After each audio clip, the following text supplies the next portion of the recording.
जय हिंद साथियों, fin IAS के यूट्यूब चैनल पे आप लोगों को स्वागत है। आज हम देख रहे हैं हिंदी साहित्यिक ऑप्शनल का लेक्चर संख्या 22। आप लोगों को मालूम है कि पेपर 1 का खंड ख हमारा चल रहा है और इससे पहले पेपर 1 का खंड क हमारा कंप्लीट हो चुका है। ठीक है, खंड ख कई लेक्चर से स्टार्ट हो चुका है। 10 से 12-13 लेक्चर तक हमारा खंड क चला था और खंड ख जो है हमारा थोड़ा लंबा सिलेबस है, तो इस कारण से इसको बहुत विस्तार से पढ़ना होता है। यानी कि जहाँ जैसे जैसे सिलेबस में दिया हुआ है वैसे वैसे ही हम पढ़ाते जा रहे हैं और वैसे वैसे टॉपिक को हम उठाते हैं और सीधा का सीधा टॉपिक के बारे में हम पढ़ते हैं। आपको पता चल ही गया होगा जो लगातार देख रहे हैं। तो आज का जो हमारा मोटिवेशनल विचार है वो है कि सार्वजनिक जीवन में विश्वास सबसे बड़ी पूंजी है। इसे बनाने में वर्षों लगते हैं और खोने में एक क्षण। तो इसलिए आप लोग जो है ऐसा कोई गलती ना करें जिससे विश्वास बना हुआ तुरंत क्षण में ही बिगड़ जाए। ऐसा कोई कदम ना उठाएं। ठीक है, तो इससे हमें यही सीखने के लिए मिलता है, तो ये चीज़ ध्यान में रखेंगे। अब हम चलते हैं आज का जो हमारा विषय वस्तु है वो आप लोगों को मालूम ही है। हमने पिछले लेक्चर में ही बता दिया था, लेक्चर संख्या 21 में ही बता दिया था कि 22 लेक्चर संख्या 22 में हमें क्या पढ़ना है। तो 4 प्रमुख कवि के बारे में पढ़ना है और उसके बाद हालांकि प्रमुख कवि हमारा चल रहा था और प्रमुख कवि में 4 कवि जो है बचा हुआ है, तो 4 कवि के बारे में पढ़ करके हम थोड़ा रिवीजन करेंगे आज। ठीक है, तो चलिए बिना कोई समय गवाए लिखना चालू करते हैं, यानी स्टार्ट करते हैं। तो पहला जो कवि है हमारा वो है आज का तो रामधारी सिंह दिनकर। 5वां पॉइंट लिख करके 4था पॉइंट आपने लिखा होगा पिछले लेक्चर में, तो आज 5वां लिखेंगे रामधारी सिंह दिनकर के बारे में। रामधारी सिंह दिनकर, रामधारी सिंह दिनकर लिख करके हेडिंग देंगे और रामधारी सिंह दिनकर का जो यानी कि जीवन काल है वो लिख देंगे कब से कब तक, तो लिख देंगे 1908 से 1974 तक के इसका जीवन काल है। तो इसको लिख करके आप लिखेंगे कि इसका पहले परिचय लिखेंगे पहला पॉइंट में परिचय। तो परिचय में हमें क्या लिखना है वो देखिए। तो दिनकर का जन्म लिखना है कि दिनकर का जन्म यानी कि रामधारी सिंह दिनकर का जन्म, तो इसको शॉर्टकट में दिनकर लिखते हैं। तो दिनकर का जन्म बिहार के बेगूसराय जिले में हुआ। बिहार के बेगूसराय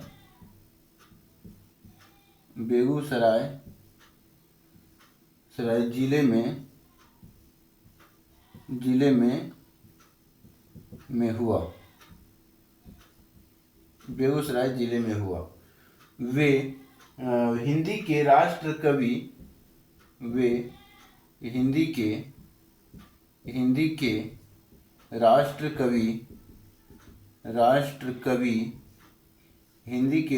कवि और वीर रस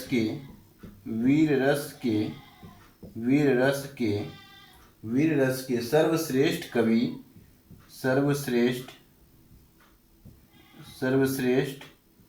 कवि माने जाते हैं।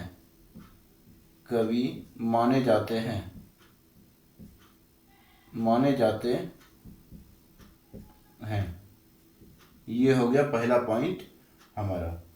वीर रस के पहला कवि माने जाते हैं। उसके बाद जो हमें लिखना है रामधारी सिंह दिनकर के बारे में, तो रामधारी सिंह दिनकर के बारे में अगला पॉइंट लिखेंगे काव्य विशेषताएं। तो काव्य विशेषताएं, ठीक है। तो कविता की विशेषताएं अर्थात काव्य विशेषता में लिखेंगे कि राष्ट्रवाद, वीर रस, सामाजिक न्याय। लिखेंगे राष्ट्रवाद कमा वीर रस कमा सामाजिक न्याय न्याय, क्रांतिकारी चेतना, क्रांतिकारी चेतना चेतना और ओजस्वी भाषा का प्रयोग, और ओजस्वी ये एक प्रकार की भाषा प्रभावशीलता होता है। तो ओजस्वी भाषा का प्रयोग उनकी काव्य विशेषताएं हैं, उनकी रचनाओं के काव्य विशेषताएं हैं। तो ये सभी क्या है, भाषा का प्रयोग उनकी काव्य विशेषताएं हैं, ठीक है, विशेषताएं हैं। ये हो गया हमारा ये पॉइंट, ठीक है। उसके बाद अगला पॉइंट में लिखेंगे कि प्रमुख कृतियां देकर के हेडिंग देंगे, प्रमुख कृतियां इनके कौन कौन से हैं। तो ये लिखेंगे कि रश्मि रथी, कुरुक्षेत्र, रश्मि रथी,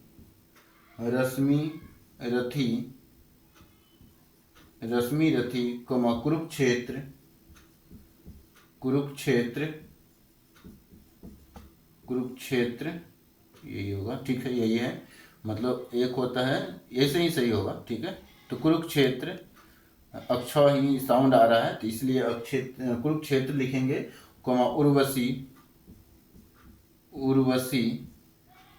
हुंकार,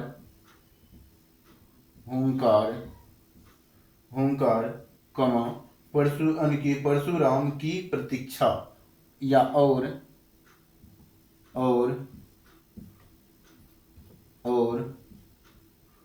परशुराम की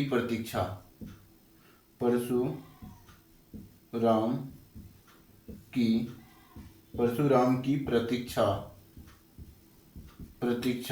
उनकी प्रमुख कृतियां हैं, उनकी प्रमुख कृतियां हैं।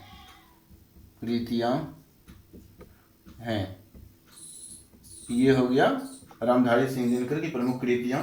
उसके बाद लिखेंगे कि उसके बाद हमें जो टॉपिक पॉइंट लिखना है, साहित्यिक योगदान के, मतलब साहित्यिक योगदान में लिखेंगे, साहित्यिक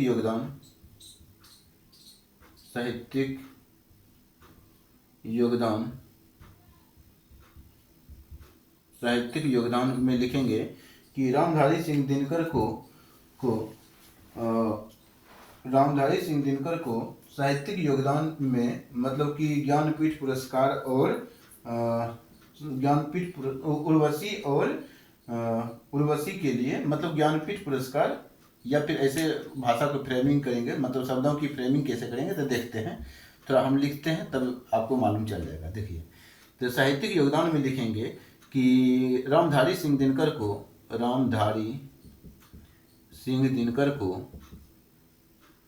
या तो डायरेक्ट आप लिख सकते हैं दिनकर को, रामधारी सिंह दिनकर को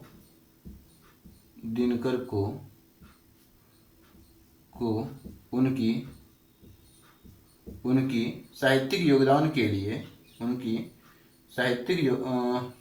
उनके द्वारा दी, या फिर उनकी साहित्यिक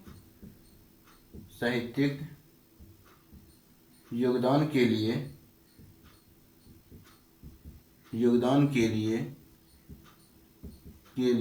ज्ञानपीठ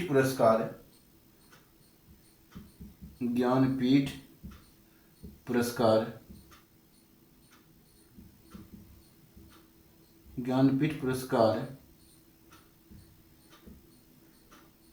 इसको लिखेंगे उर्वशी पे, ठीक है। उर्वशी जो है इनकी जो रचना है उसके लिए दिया गया था, तो ज्ञानपीठ पुरस्कार, हालांकि उर्वशी लिखा हुआ है, ठीक है, लिख दिए हैं उर्वशी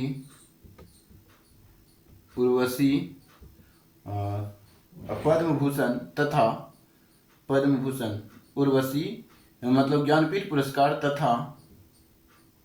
तथा पद्म भूषण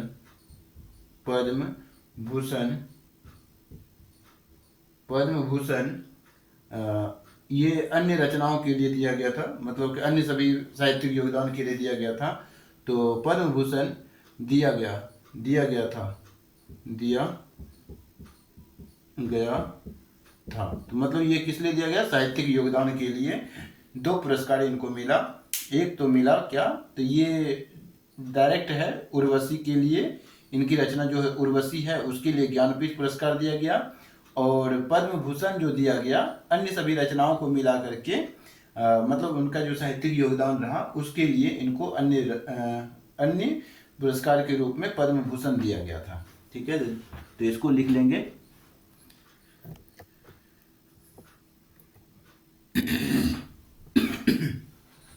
अगला पॉइंट अब हम लिखेंगे। अगला पॉइंट मतलब कि रामधारी सिंह दिनकर हमारा हो गया है। अब लिखेंगे सच्चिदानंद हीरानंद वात्स्यायन अज्ञेय के बारे में। इसको हटा लेते हैं।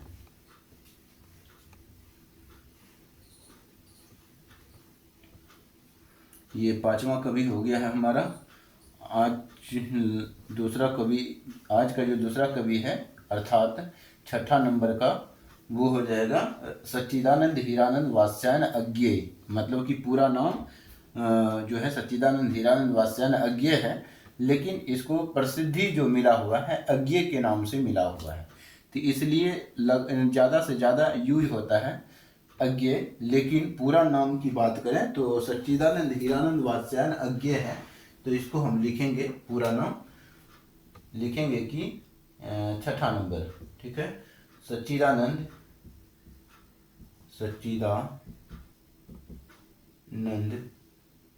हीरानंद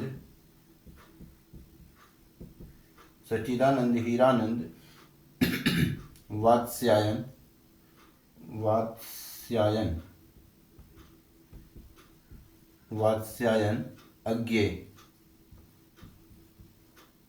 अज्ञेय। ठीक है, तो इसका जो समय यानी कि जीवन काल है 1911 से 1987 लिख लेंगे। और जितना हमें पढ़ने का ज़रूरत है उतना ही हमें पढ़ना है। ठीक है, पूरा ग्रंथ नहीं छापना होता है, शॉर्ट नोट्स होता है। तो लिखेंगे परिचय में, पहले परिचय लिखेंगे। परिचय में क्या लिखना है, तो लिखेंगे कि अज्ञेय हिंदी के प्रयोगवाद और नई कविता के प्रवर्तक माने जाते हैं। अज्ञेय हिंदी के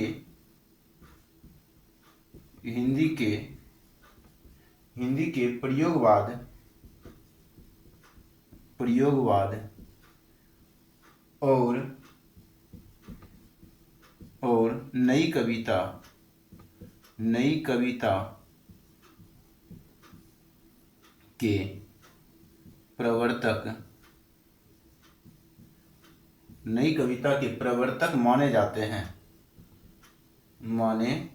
प्रवर्तक माने जाते हैं।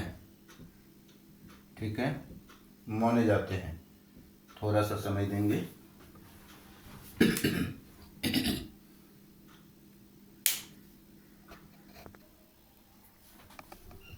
तो अब थोड़ा सा लाइट की समस्या दूर हुआ है। अब लिखेंगे कि,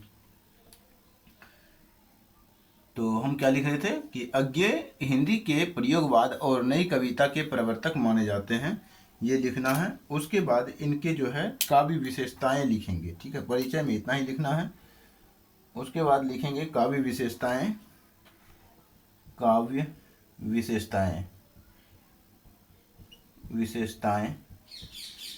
विशेषताएं में क्या लिखेंगे कि इसमें लिखना है कि नवीन प्रयोग, व्यक्तिवाद, नवीन प्रयोग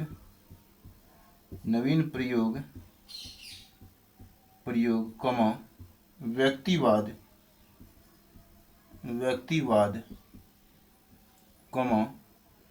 मनोवैज्ञानिक चित्रण,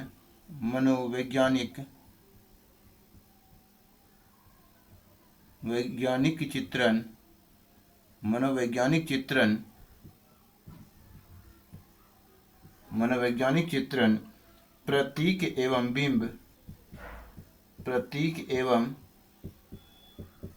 बिंब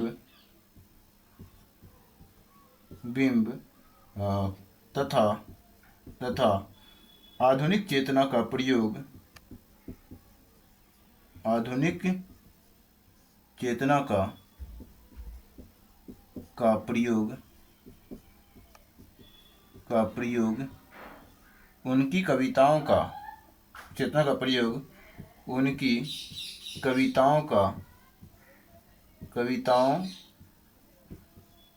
कविताओं का या उनकी कविताओं की विशेषताएं हैं, विशेषताएं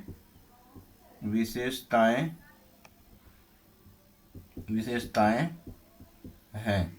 ठीक है, तो ये हो गया उनकी काव्य विशेषताएं। उसके बाद प्रमुख कृतियां के बारे में देखेंगे।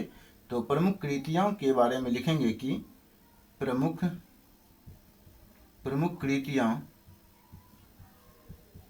कृतियां में लिखेंगे कि हरी घास तथा क्षण भर आंगन, यानी कि हरी घास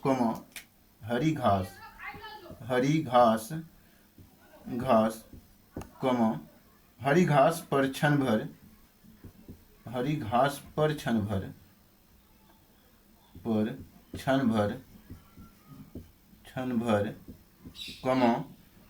आंगन के पार द्वार। ठीक है, हालांकि ये याद नहीं भी रहे तो ये आपको जरूर याद रखना है। आंगन के पार द्वार तथा इत्यलम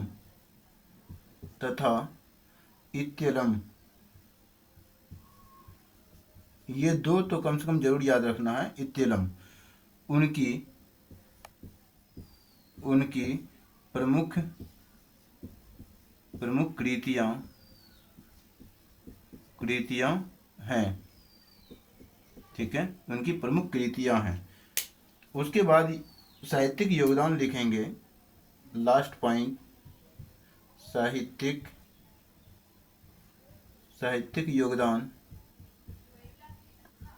योगदान में लिखेंगे कि उन्होंने कविता में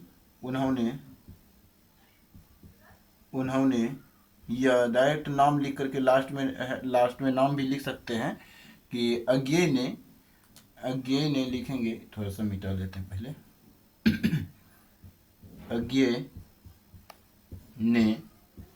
अज्ञेय ने कविता में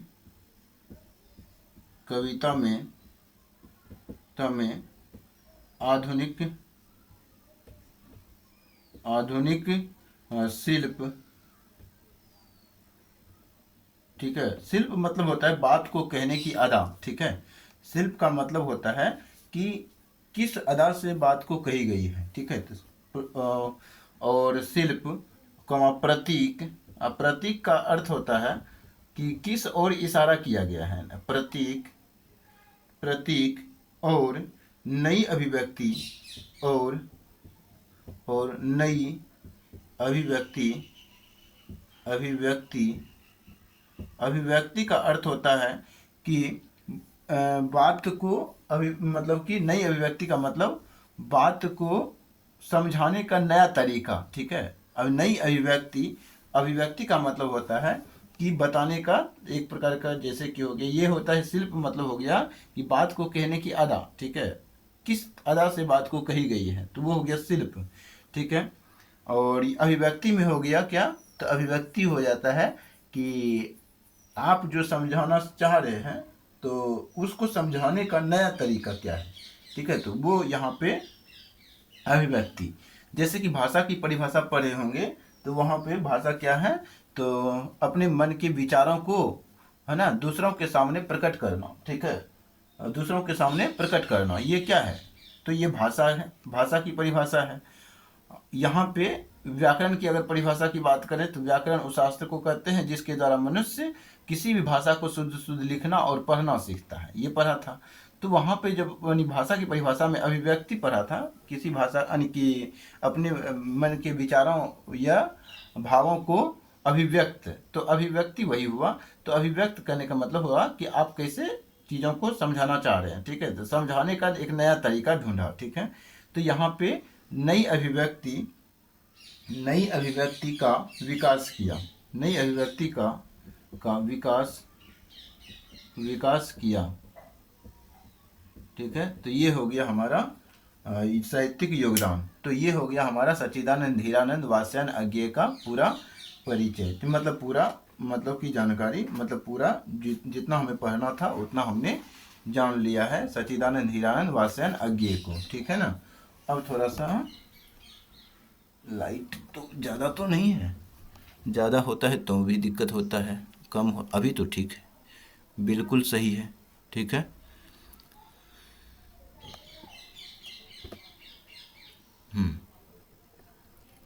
बिल्कुल सही है लाइट। देखिए अब जो है छठा नंबर का जो हमारा कवि है वो गजानन माधव मुक्तिबोध है। ठीक है ना। तो गजानन माधव मुक्तिबोध पे चलते हैं, इनको भी थोड़ा देख लेते हैं इनका क्या है। तो थोड़ा थोड़ा सबके बारे में जानना है, और जितना जानना है उतना ही जानना है, ज़्यादा नहीं जानना है। ज़्यादा जानने से क्या हो जाता है कि आप साहित्य की परिभाषा यानी कि साहित्य को नहीं जानते हैं आप। ठीक है, उसमें एमफिल नहीं करना है। ठीक है, पीएचडी मतलब पीएचडी के जो है स्तर को छूना है, लेकिन पीएचडी भी नहीं करना है। ठीक है ना। पीएचडी के स्तर को छूना है लेकिन पीएचडी भी नहीं करना है साहित्य में। तब होता है वो ऑप्शनल का पढ़ना। ठीक है, हिंदी साहित्य के ऑप्शनल को पढ़ने का मतलब होता है कि आप ग्रेड मतलब कि बीए हो गया, पीजी हो गया, और पीएचडी कुछ मतलब कि टच करना, साहित्य को पढ़ना है। ठीक है, तो लिखेंगे गजानन माधव मुक्तिबोध। सातवां नंबर का हमारा जो कवि है वो है गजानन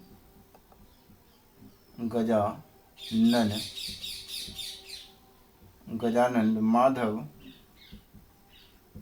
माधव मुक्तिबोध।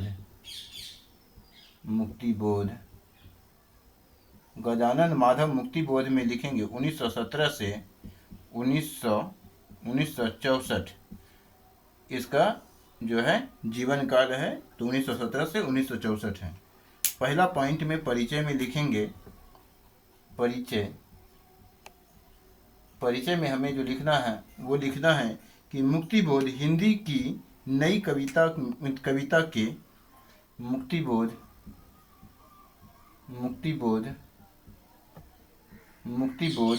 हिंदी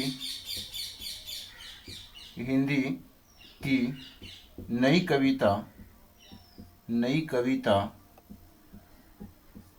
नई कविता के सबसे महत्वपूर्ण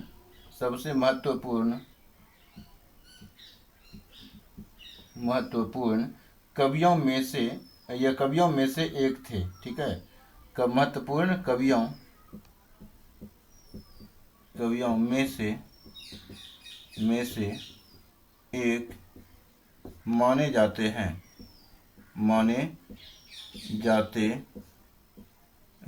ठीक है, तो माने जाते हैं, कवियों में से एक माने जाते हैं। उसके बाद लिखना है काव्य विशेषताएं। ठीक है, तो काव्य विशेषताएं में लिखेंगे काव्य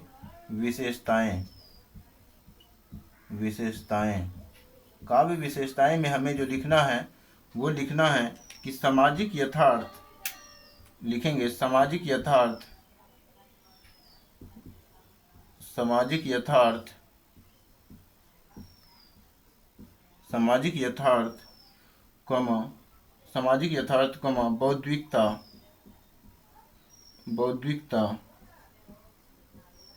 बौद्धिकता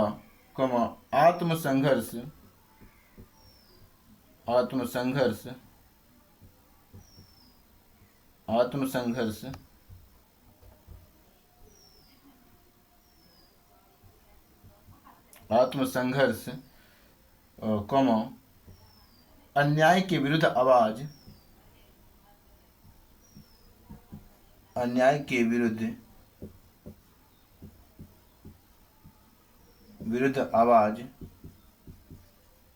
के विरुद्ध आवाज तथा तथा जटिल यानी कि जटिल प्रतीक, ठीक है, जटिल जटिल प्रतीक का प्रयोग उनके उनके काव्य विशेषताएं रही हैं, ठीक है, काव्य विशेषताएं हैं, ठीक है, काव्य विशेषताएं हैं। तो ये हो गया हमारा काव्य विशेषताएं। उसके बाद प्रमुख कृतियों की अगर हम बात करें तो चांद का मुंह टेढ़ा, अंधेरे में भूरी भूरी खाक धूल की भूरी भूरी खाक धूल, ये सब इनकी प्रमुख कृतियां हैं। तो आप लिखेंगे प्रमुख कृतियां में लिखेंगे कि चांद का मुंह टेढ़ा और अंधेरे में, चांद का मुंह टेढ़ा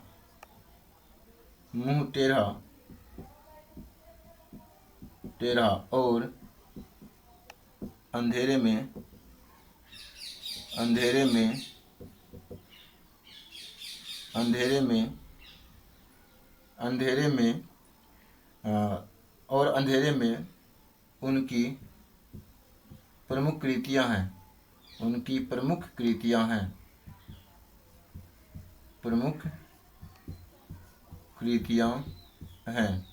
या प्रमुख रचनाएं हैं। कृतियां का मतलब होता है रचनाएं, ठीक है, तो प्रमुख कृतियां हैं। उसके बाद लिखेंगे योगदान में, मतलब कि साहित्यिक योगदान में जो लिखना है वो पहला पॉइंट लिखना है, साहित्यिक योगदान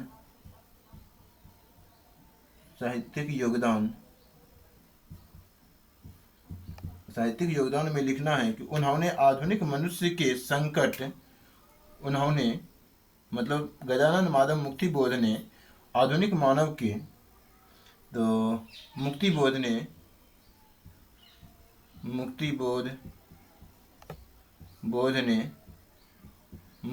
ने आधुनिक मानव या आधुनिक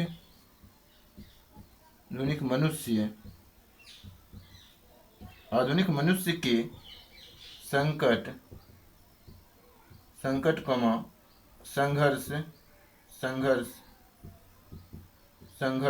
और आधुनिक मनुष्य के संकट, संघर्ष और सामाजिक विसंगतियों और सामाजिक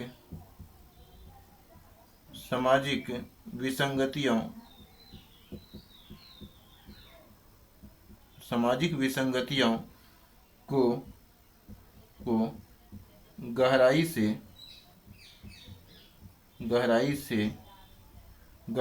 व्यक्त किया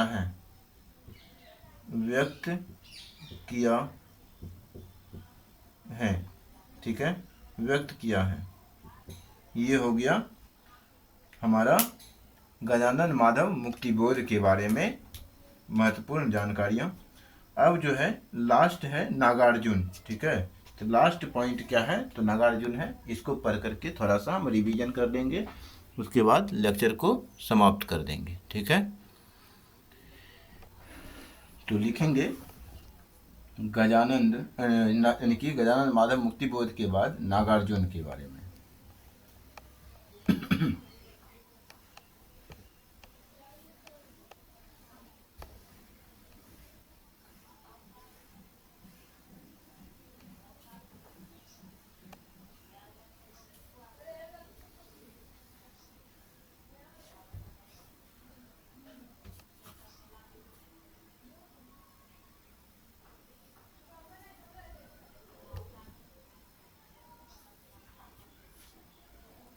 क्या लिखना है, तो नागार्जुन के बारे में लिखना है।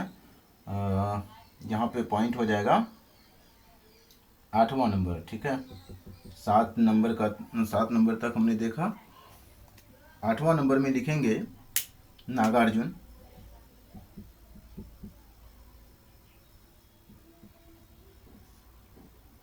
इनका जो समयावधि है ये 1911 से 1998 तक का ये जीवन काल है या समयावधि है।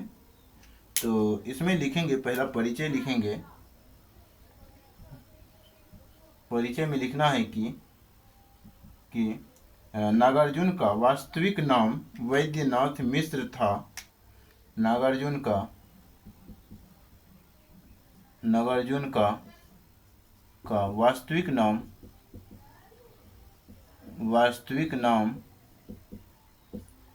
नाम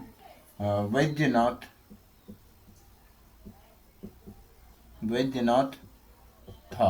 ठीक है, वैद्यनाथ मिश्र था, पूरा नाम मिश्र भी लगाएंगे। मिश्र था। वे जन कवि के रूप में प्रसिद्ध थे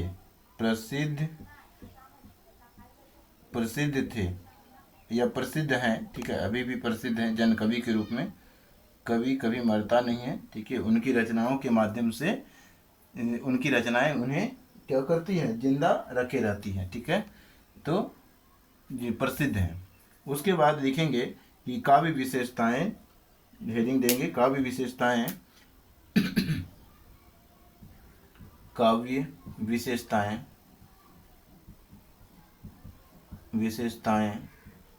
विशेषताएं में लिखेंगे कि किसान और मजदूर का जीवन, किसान और मजदूर का जीवन,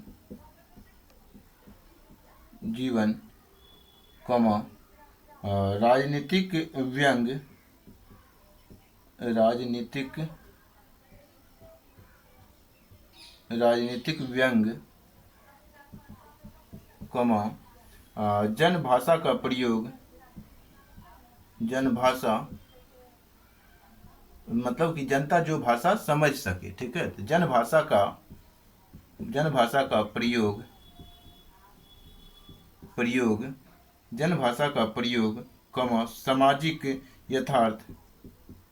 सामाजिक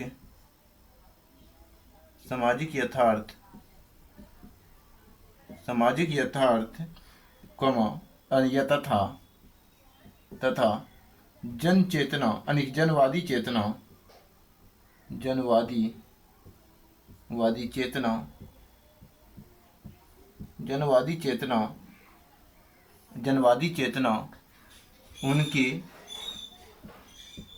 उनके काव्य की प्रमुख विशेषताएं रही हैं। ठीक है, उनके कविताओं की प्रमुख विशेषताएं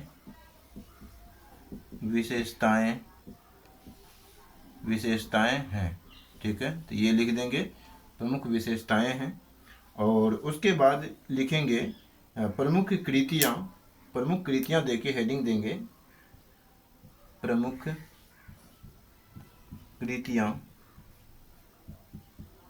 कृतियां में जो हमें लिखना है वो लिखना है कि अकाल और उसके बाद,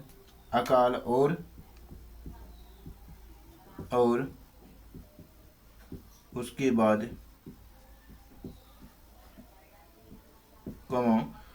हजार बाहों वाली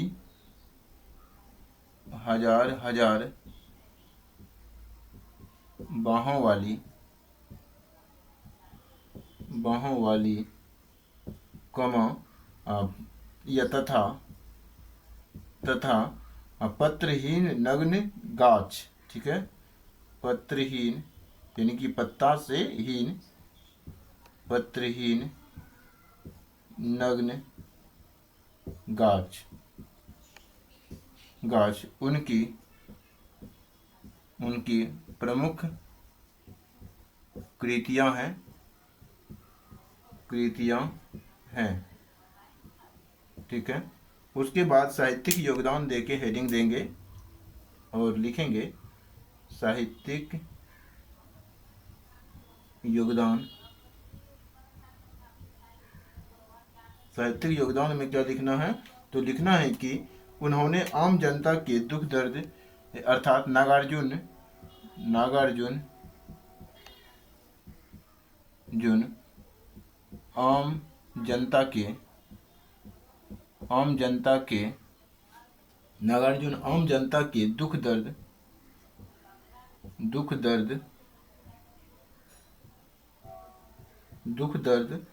कमा शोषण कमा या शोषण और संघर्ष को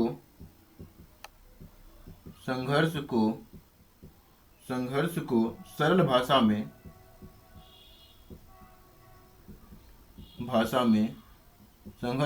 भाषा में प्रभावशाली ढंग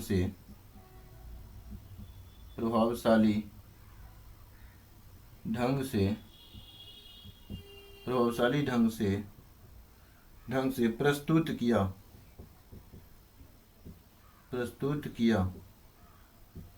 ये हो गया हमारा नागार्जुन कंप्लीट। तो ये हो गया आज का जो हमारा है, आज जो हमारा हुआ खंड ख का प्रश्न पत्र 1 के खंड ख हम थोड़ा कनेक्ट कर देते हैं, इसको पहले हटाने दीजिए, उसके बाद थोड़ा हम रिवीजन भी कर लेंगे और रिवीजन के साथ साथ पहले हम टॉपिक पहले लिख लेते हैं क्या क्या हमने खंड ख में कंप्लीट किया। ठीक है ना।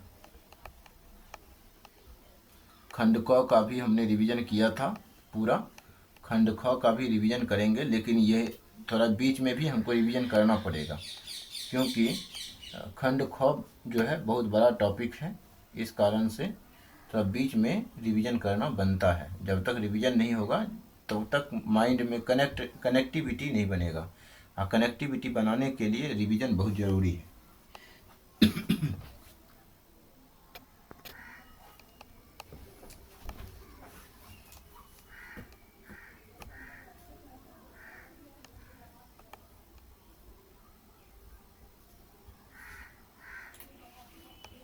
देखिए खंड ख जो हमने स्टार्ट किए था पेपर 1 का, हिंदी साहित्य के पेपर 1 का खंड ख, ठीक है, खंड ख जो हमने स्टार्ट किया था उसमें पहला पॉइंट हमने पढ़ाया था कि क्या पढ़ाया था, तो पहला पॉइंट जो था टॉपिक था सिलेबस में कि हिंदी साहित्य की प्रासंगिकता और महत्व से संबंधित था तथा साहित्य के इतिहास की लेखन परंपरा के बारे में हमने पढ़ाया। पहला पॉइंट हमने क्या पढ़ाया, हिंदी साहित्य की प्रासंगिकता हिंदी साहित्य की प्रासंगिकता और महत्व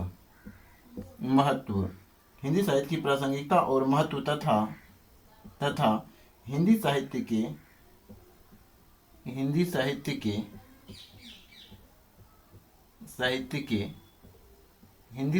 के इतिहास लेखन की परंपरा तथा हिंदी साहित्य के इतिहास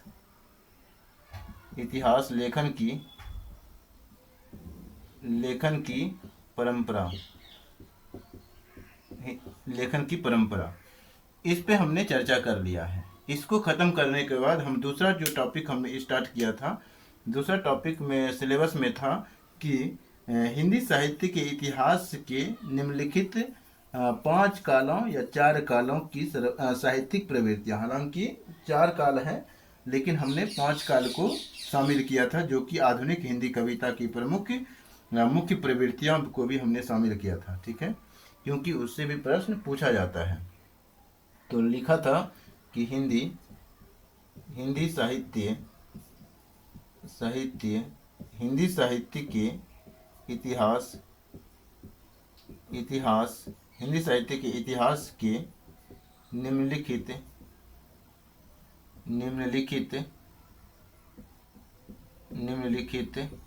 5 कालों की साहित्यिक प्रवृत्तियाँ प्रवृत्तियाँ, ठीक है, तो ये हमने पढ़ाया था।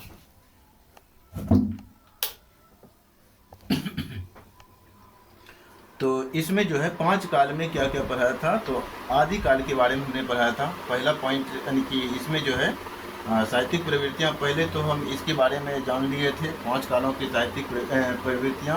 साहित्यिक प्रवृत्तियों के बारे में हमने चर्चा किया था। उसके बाद हमने 5 काल के बारे में चर्चा किया था। तो पहला काल जो था हमारा क्या था, तो आदि काल था। आदि काल के अंतर्गत हमने बताया था कि सिद्धनाथ और रासो साहित्य, इसके जो प्रमुख कवि हैं वो हैं चंद्रबरदाई, खुसरो, हेमचंद्र, विद्यापति, इसके बारे में पढ़ा था आदि काल में। फिर हमने ख पॉइंट में हमने क्या पढ़ा था, तो ख पॉइंट में हमने पढ़ा था आदि काल के बाद भक्ति काल के बारे में, ठीक है।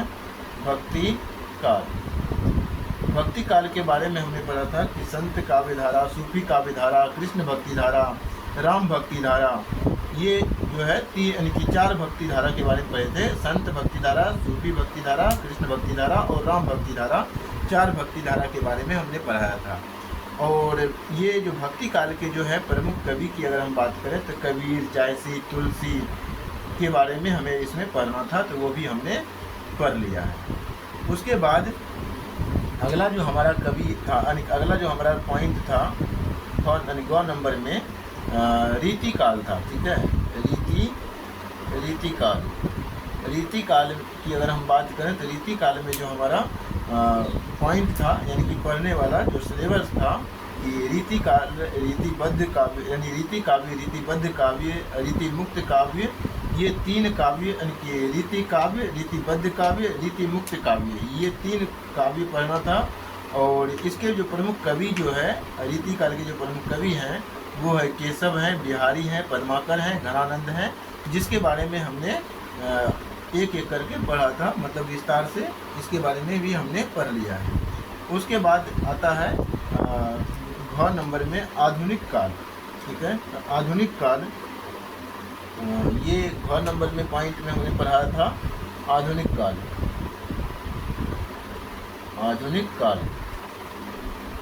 आधुनिक काल की बात हम करें तो नवजागरण, गद्य का विकास, भारतेंदु मंडल, और भारतेंदु मंडल के बाद हमने पढ़ाया था कि आधुनिक काल के प्रमुख लेखक कौन कौन से हैं, तो भारतेंदु हैं, बालकृष्ण भट्ट हैं और प्रताप नारायण मिश्र हैं। ये तीनों कवि यानी कि तीनों लेखक के बारे में हमने पढ़ा था, आधुनिक काल के लेखक। फिर हमने लास्ट पॉइंट में देखा था कि अंगा नंबर में जो हमने पढ़ाया था आधुनिक हिंदी कविता की मुख्य प्रवृत्तियाँ, ठीक है। आधुनिक हिंदी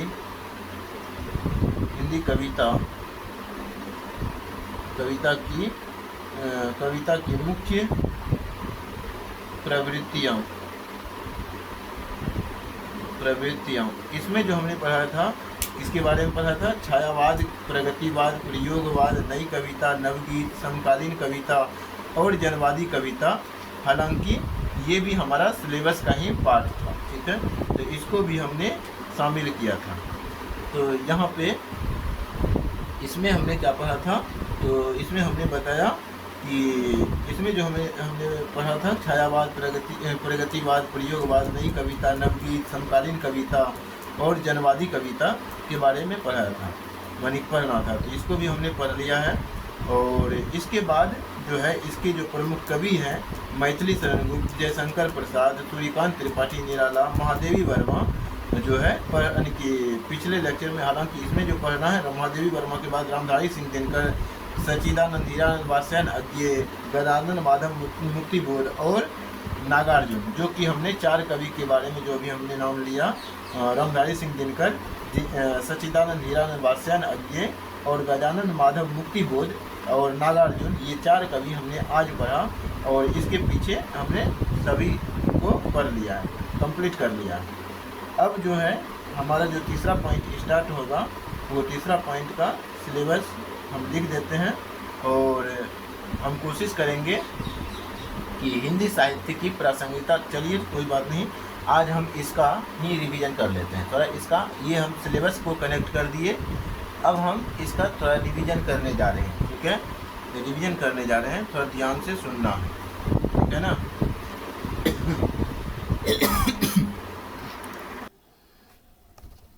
इसको पहले हम हटा देते हैं, ठीक है, कि इसका रिवीजन थोड़ा करना आसान हो जाए।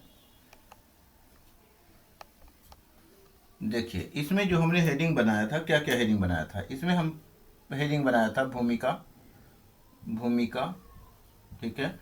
अगर आप पीछे नोट किए होंगे तो उसको निकाल लेंगे। हिंदी साहित्य की प्रासंगिकता, तो प्रासंगिकता, प्रासंगिकता के बारे में। उसके बाद हिंदी साहित्य की लेखन परंपरा के बारे में हमने बताया था, तो लेखन परंपरा, लेखन परंपरा, तो किसकी लेखन परंपरा, हिंदी साहित्य की लेखन परंपरा, तो लेखन परंपरा लिखेंगे, परंपरा। और उसके बाद हमने क्या टॉपिक बनाया था, तो निष्कर्ष बनाया था, निष्कर्ष, ठीक है, निष्कर्ष। अब हम एक बाय एक करके चर्चा सिर्फ करेंगे, लिखेंगे कुछ भी नहीं, क्योंकि लिख करके हमने बताया हुआ है, पढ़ाया हुआ है। इसको आपने नोट भी कर लिया होगा, अगर नहीं किया होगा तो आपकी गलती है, हम आप ही की गलती देंगे। तो लिखें, यानी कि इसमें हम बताए थे भूमिका के अंतर्गत कि हिंदी साहित्य की प्रासंगिकता, महत्व और इसके इतिहास लेखन की जो परंपरा है वो भारतीय संस्कृति और वाङ्मय का एक अत्यंत समृद्ध अध्याय है, ठीक है। तो ये हमने भूमिका के अंतर्गत शब्द फ्रेमिंग किया था। और उसके बाद साहित्य, हिंदी साहित्य की प्रासंगिकता और महत्व की अगर हम बात करें तो साहित्य समाज का दर्पण माना जाता है, लेकिन हिंदी साहित्य केवल दर्पण नहीं बल्कि यह समाज को दिशा देने वाला मार्गदर्शक भी रहा है। आज के आधुनिक युग में इसकी जो प्रासंगिकता है अचूक है, इस तरीके से हमने दिखाया था। उसके बाद जो है हमने इसके महत्व के प्रासंगिकता के अंतर्गत हमने बताया था कि सांस्कृतिक समन्वय और राष्ट्रीय जो है राष्ट्रीय एकजुटता की भावना व्याप्त थी। और इसमें जो है हमने बताया था कि हिंदी साहित्य ने हमेशा जो है विविधता में एकता का संदेश दिया है। और मध्यकाल में कबीर हुए, जायसी हुए, तुलसी हुए और रसखान जैसे कवियों ने धर्म और जाति की दीवारों को तोड़ करके जो है सांस्कृतिक समन्वय की नींव रखी थी। और इसलिए आज के दौर में यह सामाजिक समरसता बनाए रखने के लिए बेहद प्रासंगिक है। इस प्रकार से सांस्कृतिक समन्वय और राष्ट्रीय एकजुटता के अंतर्गत हमने बताया था, ठीक है। उसके बाद हमने आगे बताया था कि मानवीय मूल्यों का संरक्षण किस प्रकार से होगा। तो इसके बारे में जो है प्रासंगिकता ये भी है कि मानवीय मूल्यों का संरक्षण। तो मानवीय मूल्यों के संरक्षण में हमने बताया था कि उपभोक्तावादी और भौतिकवादी युग में जहां इंसान संवेदन शून्य होता जा रहा है, वहां प्रेमचंद की जो कहानियां हैं एवं उपन्यास हैं, जैसे कफन और गोदान की चर्चा हमने किया था कि, और रेणु के उपन्यास और निराला के जो है निराला की रचनाओं की अगर हम बात करें तो यानी कि निराला की कविताएं हमें करुणा, सहानुभूति और मानवीय मूल्यों की याद दिलाती हैं। इस प्रकार से हमने शब्द की फ्रेमिंग किया था। और उसके बाद वैश्विक पहचान के बारे में हमने बताया था कि वैश्विक पहचान और अस्मिता के बारे में कि आज हिंदी विश्व की प्रमुख भाषाओं में से, ये भी प्रासंगिकता ही है हिंदी की, तो आज जो है हिंदी की विश्व की प्रमुख भाषाओं में से एक है, प्रमुख भाषाओं में से एक है। प्रवासी हिंदी साहित्य के माध्यम से वैश्विक मंच पर भारतीय सोच, दर्शन और जीवन मूल्यों को कई नई पहचान मिल रहे हैं। जैसे कि विवेकानंद का आप एग्जाम्पल दे सकते हैं, ठीक है, अगर लिखना हो तो विवेकानंद लिख सकते हैं। उसके बाद जन चेतना और प्रगतिशीलता की बात किया था हमने कि भारतेंदु हरिश्चंद्र से लेकर के मुक्तिबोध और नागार्जुन तक हिंदी कवियों ने हमेशा सत्ता के शोषण, सामाजिक कुरीतियों और अन्याय के खिलाफ आवाज जो उठाया था। आज भी हिंदी साहित्य जो है आम जनता की समस्याओं और उनके अधिकारों के मुखर आवाज बन करके उठी हैं। तो इस प्रकार से हमने बताया होगा मतलब पीछे में। और उसके बाद जो है हिंदी साहित्य के इतिहास लेखन की परंपरा की चर्चा किया था कि इसके अंतर्गत हमने बताया था कि हिंदी साहित्य के इतिहास को व्यवस्थित रूप से दर्ज करने का जो प्रयास है 19वीं शताब्दी के शुरुआत में ही हो चुका था, मतलब शुरुआत से ही हुआ। यह परंपरा जो है ये कहाँ से परंपरा विकसित हुई, तो यह परंपरा जो है पश्चिम के विद्वानों से शुरू होकर के भारतीय आचार्यों तक विकसित होती चली गई। इसके प्रमुख चरणों को इस प्रकार समझा जा सकता है, मतलब हमने लिखा बताया होगा।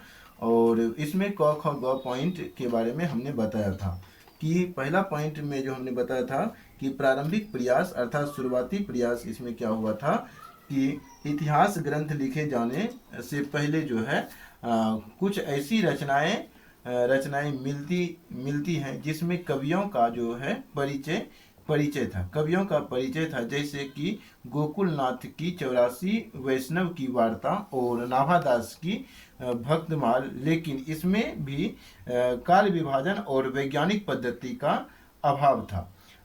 उसके बाद ख पॉइंट में हमने बताया था इसमें कि इसके अंतर्गत परंपरा लेखन परंपरा की बात कर रहे हैं, तो इसके अंतर्गत ख पॉइंट में हमने बताया था कि वास्तविक इतिहास लेखन की जो शुरुआत है वो लेखन की शुरुआत पहला जो है पॉइंट हमने बताया था इसमें गारसा दे तासी, इनके जो ग्रंथ का नाम है इस्तवार दल लिटरेट्यूर एंदुई ए हिंदुस्तानी, जो कि 1839 ईस्वी में इनकी जो रचना है मानी जाती है, यानी कि 1839 के आसपास आप लिखे होंगे।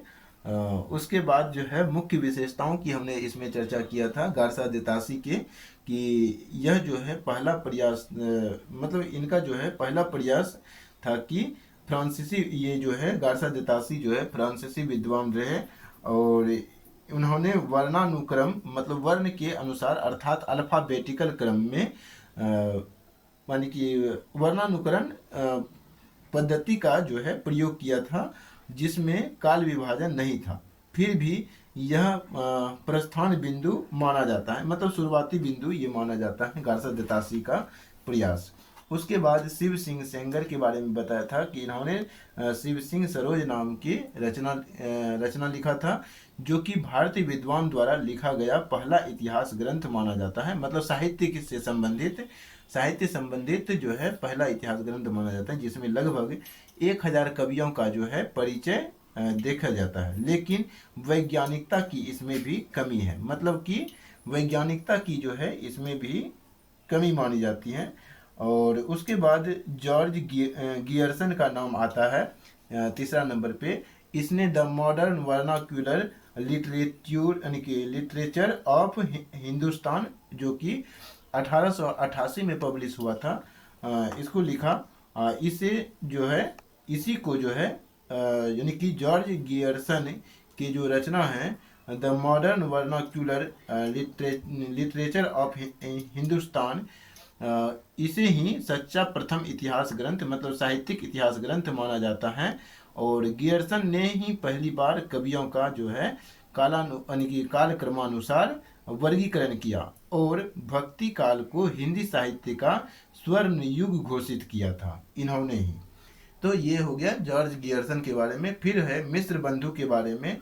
मिस्र बंधु ने मिस्र बंधु विनोद नाम से रचना लिखी, जो कि 1913 में जो है पब्लिश हुई।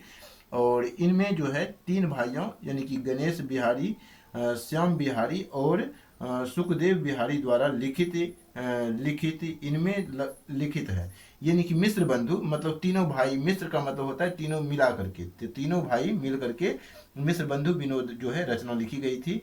इसमें लगभग 5000 कवियों को शामिल किया गया था और इसे ही इतिहास का बड़ा इतिवृत्तात्मक कोश माना जाता है। तो ये भी हमारा कंप्लीट हो गया। उसके बाद हमने ग पॉइंट में चर्चा किया था, इसका क ख पॉइंट हमने चर्चा किया।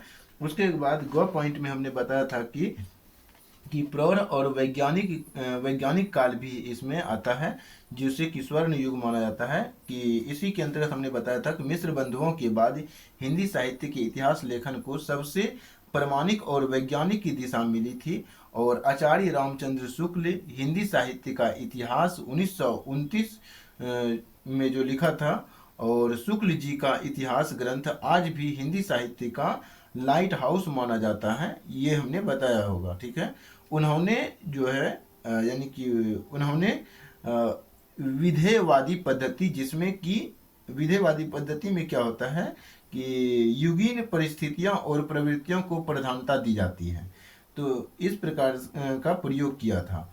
उन्होंने साहित्य को जनता की चित्तवृत्ति का संचित प्रतिबिंब कहा और अत्यंत सटीक 4 कालों में विभाजन किया।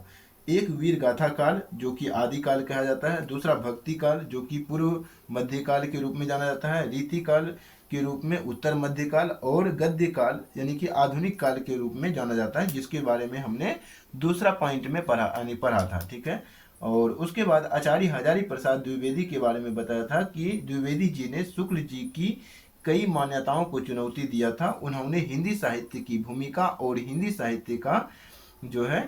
साहित्य का आदिकाल ग्रंथों के माध्यम से यह सिद्ध करने का कोशिश किया था कि साहित्य यानी हिंदी साहित्य केवल बाहरी यानी कि इस्लामी बाहरी आक्रमण की प्रतिक्रिया नहीं है, बल्कि यह भारतीय परंपरा का स्वाभाविक विकास है। इसी प्रकार डॉक्टर राम कुमार वर्मा की बात किए थे कि हिंदी साहित्य का आलोचनात्मक इतिहास इन्होंने लिखा था 1938 ईस्वी में, और इन्होंने शुक्ल जी के वर्गीकरण का जो है अनुसरण करते हुए उसमें थोड़ा सा बदलाव क्या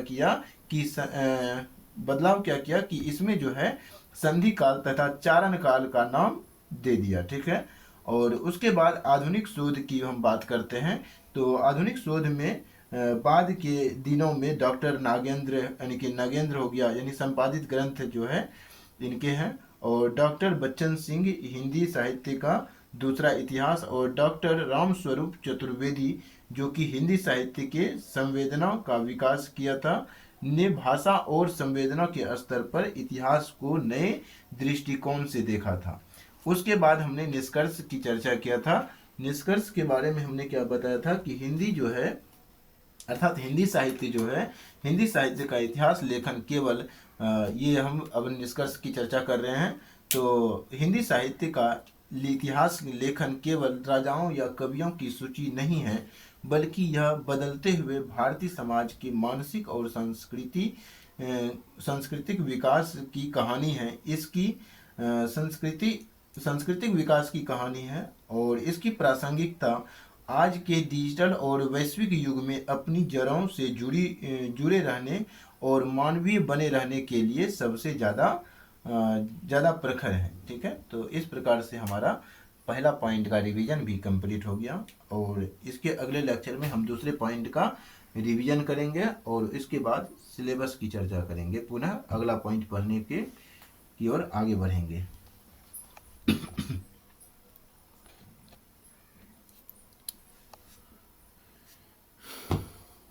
तो हम यही उम्मीद कर रहे हैं कि आप लोगों को यह लेक्चर पसंद आ रहा होगा। अगर लेक्चर यह पसंद आ रहा होगा, मतलब कि जब भी आपके पास यह वीडियो पहुंचे 1 साल बाद, 2 साल बाद, 5 साल बाद, 10 साल बाद, ठीक है, तो हिंदी साहित्य की प्रासंगिकता कभी समाप्त नहीं होती। ठीक है, ये बनी रहती है, ये बिल्कुल बनी रहती है, चाहे जब भी हो, जब भी आप देखेंगे, जब भी आपको ठीक लगे, और तो आप इस वीडियो को शेयर करने का प्रयत्न करेंगे। ठीक है, और जब भी पढ़ेंगे इसको नोट्स के साथ ही पढ़ना है, और इसमें कि हम पढ़ने की बात करें तो इसका एक समय बना लेंगे। ठीक है, रात का हमारा जो सजेशन है, बाकी आप लोगों को जैसा टाइम ठीक लगे, ठीक है, 8 बजे से रात 8 बजे के 8 से 10:30 तक का बना सकते हैं। ठीक है, टाइम 8 से 8:30 यानी कि 8 बजे से 8 PM से 10:30 PM यानी कि रात में टाइम बना लेंगे, एक रूटीन बना लेंगे। 1 घंटा क्या करना है, 1 घंटा का हमारा वीडियो लेक्चर होता है, 1 घंटा का वीडियो लेक्चर देखेंगे 1 घंटा, और 1 पॉइंट यानी 1.5 घंटा जो है आप रिवीजन उसी को याद करेंगे। जो याद करने का चीज़ें हैं उसको तो याद करना ही पड़ेगा। याद रहा हुआ चीज़ ही आप परीक्षा में लिख पाएंगे, ये इतना तो ध्यान रखना है। ठीक है, 1.5 घंटा जो है आप याद करेंगे और साथ साथ रिवीजन भी हो गया। वही याद करना ही रिवीजन होता है। ठीक है, ये रिवीजन कुछ भी नहीं होता है, डायरेक्ट याद करना होता है। हालांकि जो समझा हुआ चीज़ है बिना याद किए हुए कुछ नहीं होता। कहता है ना कि समझने से सिर्फ देखने से गाड़ी नहीं चलाया जा सकता। ठीक है, चलाने के लिए प्रैक्टिस करना पड़ता है। बहुत प्रैक्टिस के बाद आदमी सीखता है तो इसका मतलब याद होता है। ठीक है, याद होता है कि सामने में अगर यानी कि ड्राइविंग कर रहे हैं तो सामने में गाड़ी आई, ठीक है, सामने में अगर कोई ओवरटेक हो रहा है तो क्या करना है, हमें याद आ जाता है कि साइड लेना करना है। ठीक है, ये नहीं कि हम बीच में घुसा देते हैं, तो वो याद आता है। ठीक है, माइंड में आ जाता है ऑटोमेटिकली।